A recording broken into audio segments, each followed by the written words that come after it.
तो स्वागत है आप सबका एक बार फिर हमारे यूट्यूब चैनल में। बात करेंगे इस वीडियो में जिला परिषद और पंचायत समिति के मतदान को लेकर। तो आपको पता है कि 6 जिलों में मतदान चल रहा है। ऐसे में जिला परिषद और पंचायत समिति के चुनाव एक साथ करवाए जा रहे हैं। तो किस प्रकार से ये चुनाव होंगे, इसको लेकर इम्पोर्टेंट जानकारी आप सभी के लिए शॉर्ट रूप में बताऊंगा कि सारे जो मतदान अधिकारी है उनका काम और किस प्रकार से हमें कार्य निपटाना है। जिला परिषद पंचायत समिति एक साथ चुनाव हो रहा है, 6 जिलों में हो रहा है, तो सभी के लिए ये इंपॉर्टेंट जानकारी मिलेगी। आप सभी कर्मचारियों के लिए जो चुनाव में जा रहे हैं उन सभी के लिए। जिला परिषद पंचायत समिति की तिथियां भी है, जैसे कि 26/8 को प्रथम चरण में है और 29 को द्वितीय चरण है रविवार को, और 1 सितंबर को बुधवार को है जो तृतीय चरण है। तो ये सब जिले वाइज है, अलग अलग कार्यक्रम सभी जिलों के लिए है, जबकि तिथियां तो यही है, सेम है। प्रथम चरण 26 को है, 29 को द्वितीय चरण है और 1 सितंबर को तृतीय चरण है। 3 चरणों में ये चरण के अनुसार चुनाव होंगे। साथ ही आपको बता दें मतदान का समय 7:30 से 5:30 बजे तक का रहेगा। उसके साथ ही बात कर लेते हैं मतदान सामग्री और जांच को लेकर। तो आपके लिए ये वीडियो काफ़ी इंपॉर्टेंट होगा। वीडियो को लाइक करें, चैनल पर पहली बार सब्सक्राइब करें, आगे भी अपडेट्स मिलते रहेंगे। मतदान सामग्री और से इम्पोर्टेंट जांच ये है कि आप मतदान अधिकारी के रूप में मतदान केंद्र से संबंधित ईवीएम है, सीयू है, बीयू का मिलान कर लें। मतदान बूथ की मतदाता सूची की चिन्हित प्रति है, कार्यकारी प्रतियां प्राप्त कर लें, पृष्ठों का मिलान कर लें। मतदाता रजिस्टर है, मतदाता पर्ची अमिट स्याही है, ये सब इंपॉर्टेंट चीज़ें हैं मतदान सामग्री के रूप में। जो पीठासीन अधिकारी की डायरी होती है, ब्रास सील है, एरोक्रॉस सील है, शुभंकारी सील है, pink paper seal, strip seal, special, सब आपको एक सामग्री मिलेगी। एड्रेस टैग वगैरह है, अच्छे से चेक कर ले, लिफाफे वगैरह। जांच ले कि दोनों पदों के अभ्यर्थी और उनके निर्वाचन अभिकर्ता के प्रारूप के हस्ताक्षर के नमूने की फ़ोटो भी आपने प्राप्त कर ली है। इसके साथ ही मतदान स्थल और भवन के बारे में आपको बता दें, जिस भवन में मतदान होगा उसका विवरण मतदान दल के नियुक्ति पत्र में पहले से ही दिया हुआ होता है, जिससे आपको कोई भी कठिनाई न हो।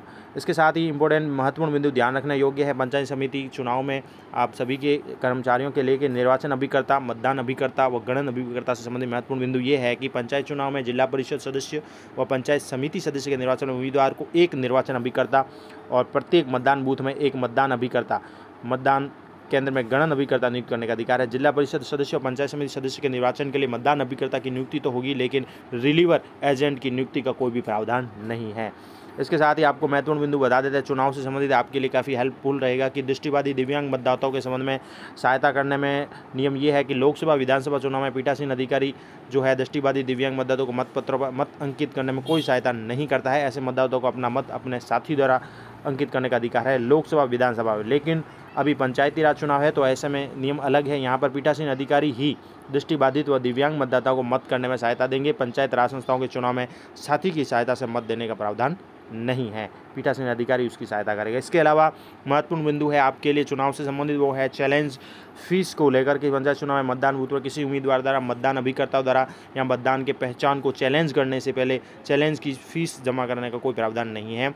यानी टेंडर वोट, पंचायती राज संस्थाओं के चुनाव में टेंडर वोट द्वारा मत देने वाले व्यक्तियों के मामले पीठासीन अधिकारी द्वारा ही निपटाए जाएंगे, फीस का प्रावधान नहीं है।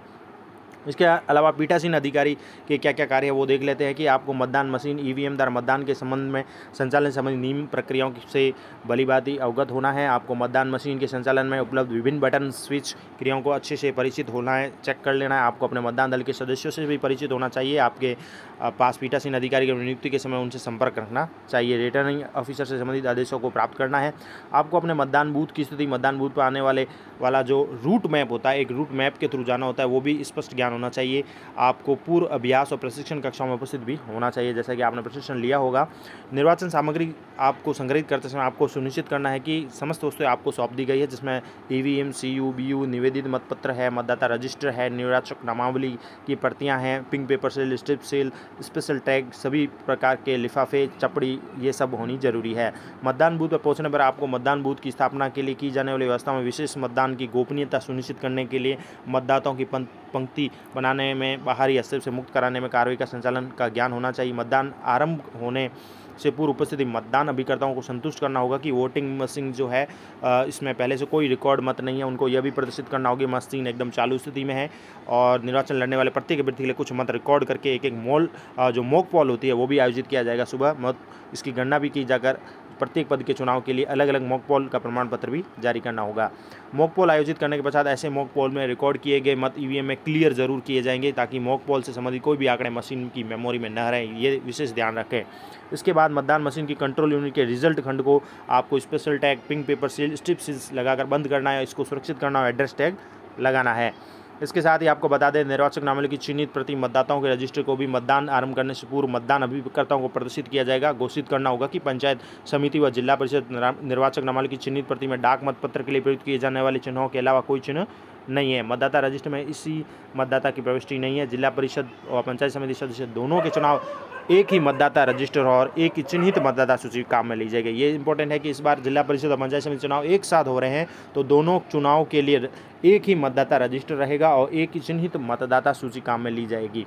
मॉक पोल निर्वाचक नामावली की चिन्हित प्रति और मतदाताओं के रजिस्टर के प्रदर्शन के बारे में उपस्थित अभ्यर्थियों या उनके मतदान अभिकर्ता के समक्ष मतदान प्रारंभ करने से पूर्व आपको जो है यानी पीठासीन अधिकारी की घोषणा में एक घोषणा करनी होगी। इस पर उपस्थित अभिकर्ताओं के हस्ताक्षर भी कराए जाएंगे।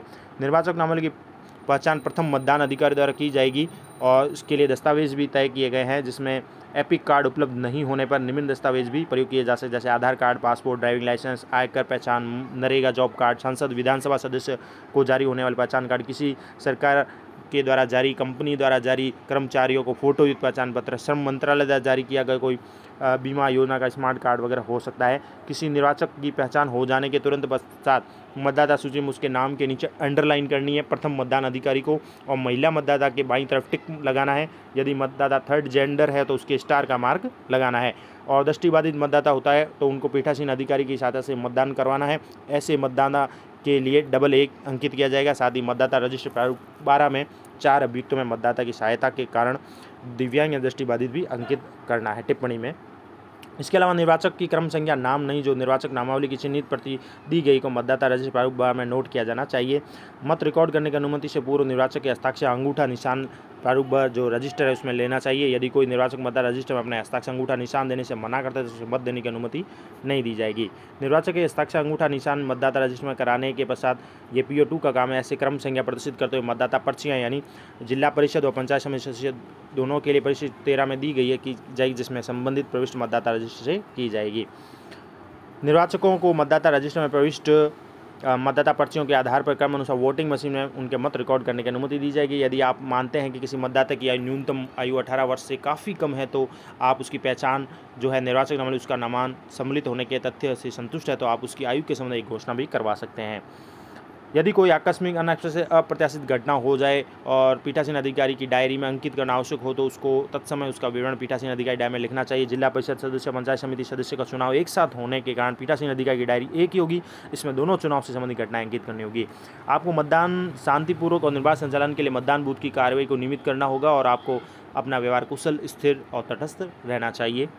इसके साथ ही यदि किसी कारण से मतदान देरी से आरंभ होता है तो भी आपको निर्वाचन आयोग द्वारा इस प्रयोजन के लिए निश्चित समय पर मतदान बंद करना भी होगा। तथापि मतदान की समाप्ति के समय मतदान बूथ पर उपस्थित समस्त मतदाताओं को मत देने दिया जाएगा, चाहे मतदान कुछ और समय तक चलता रहे। यह भी सुनिश्चित करना चाहिए कि मतदान समाप्ति के लिए निर्धारित समय के पश्चात कोई व्यक्ति पंक्ति में नहीं आ पाए। इस प्रयोजन के लिए पंक्ति में खड़े समस्त मतदाताओं को आपकी समय के हस्ताक्षर अंकित पर्चियाँ वितरित की जानी चाहिए। ऐसा वितरण पंक्ति में खड़े अंतिम मतदाता से प्रारंभ किया जाना चाहिए। मतदान की समाप्ति पर आपको प्रारूप 14 के भाग 1 में रिकॉर्ड किए गए मतों का लेखा तैयार करना है। ऐसे रिकॉर्ड के लिए मतों के लेखों की प्रमाणित प्रतियां उपस्थित सभी मतदान अभिकर्ताओं को दी जानी चाहिए। मतदान की समाप्ति पर ईवीएम और समस्त निर्वाचन पत्रावली जो निर्धारित रीति से सील की जाएगी, सुरक्षित किए जाएंगे। उपस्थित अभ्यर्थियों उनके मतदान अभिकर्ताओं को भी ईवीएम और निर्वाचन पत्रों पर उनके हस्ताक्षर करने की अनुमति दी जाएगी। आपको मतदान मशीन और निर्वाचन जो भी पत्र हैं उनको सील करना है, सुरक्षित रखना है, ये बातें ध्यान रखें।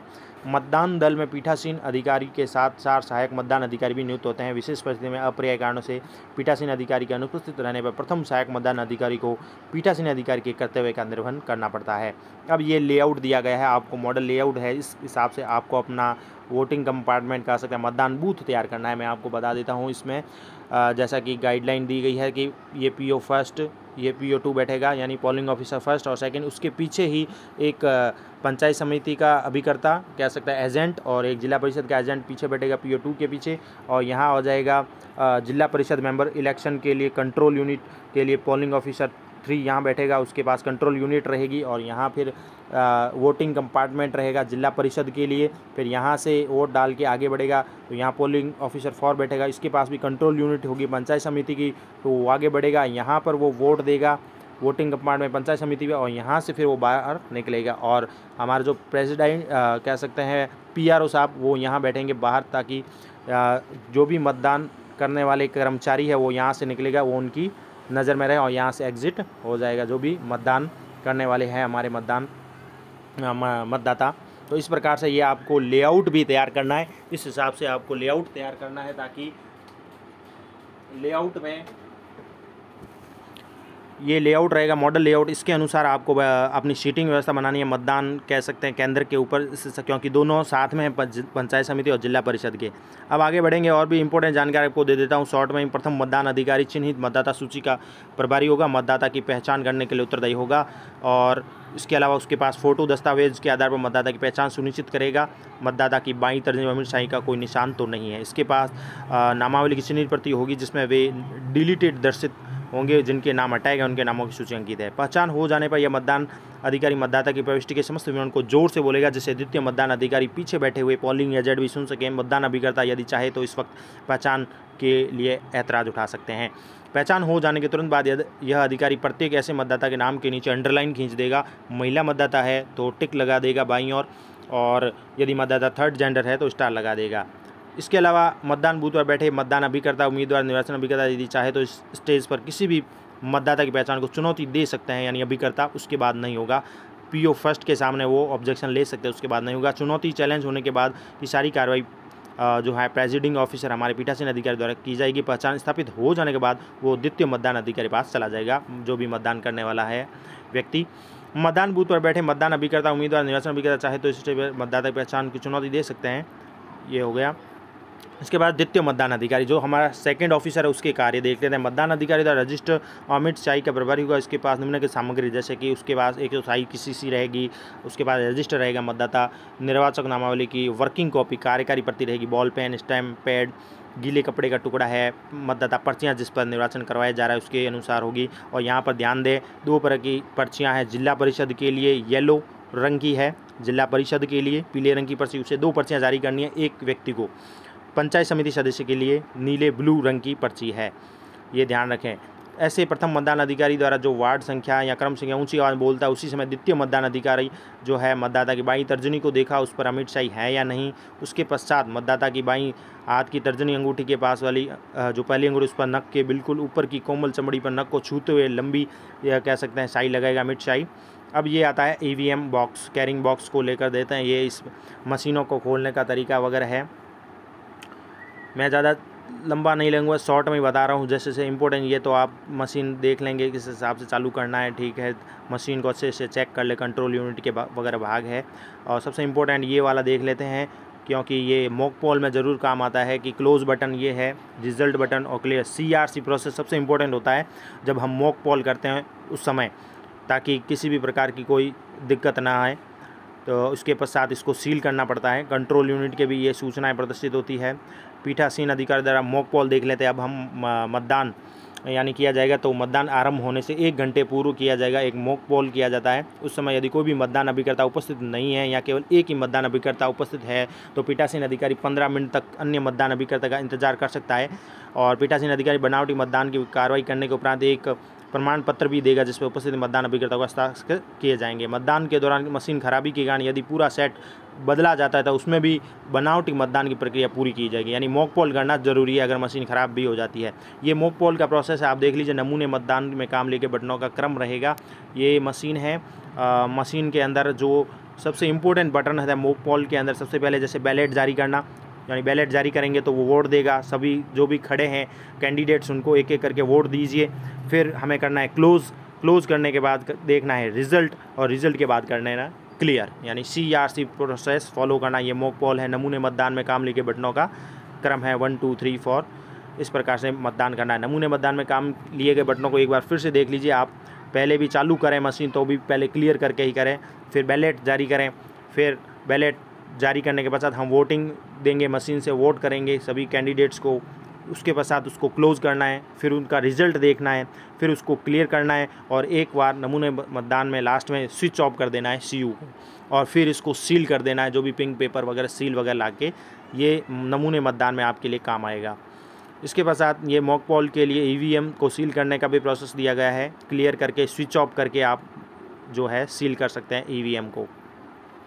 कंट्रोल यूनिट का वास्तविक मतदान के लिए तैयार करने भी इम्पोर्टेंट है, क्योंकि ये सीलिंग प्रोसेस होगा तब आप ग्रीन पेपर सील वगैरह लगा के फिर वास्तविक मतदान के लिए तैयार होगी। ये बाहरी स्ट्रिप सील भी लगती है, ABCD लिखा होता है, बटर पेपर लगा होता है, इसको एक एक करके हटा के ये प्रोसेस दिया गया है। आपको घुमा के मशीन को फॉलो करना है। स्ट्रिप सील वगैरह लगा के बाहरी स्ट्रिप सील इस प्रकार से लगाई जाती है। और अब कुछ इम्पोर्टेंट ये डॉक्यूमेंट्स भी हैं जो हमें ध्यान में रखने हैं। तो इस प्रकार से आपको मतदान के लिए ये कार्य करना है। ये ज़रूरी जानकारी आप सभी के लिए मैंने दी है, शॉर्ट रूप में सभी के काम आएगी मतदान में सभी चरणों के लिए। आशा करता हूँ आपको जानकारी अच्छी लगी होगी इस वीडियो में। Thank you. वीडियो अच्छा लगे लाइक करें, अपने दोस्तों के साथ शेयर करें। आगे भी आपको इस प्रकार के अपडेट्स मिलते रहेंगे एजुकेशन रिलेटेड। Thank you.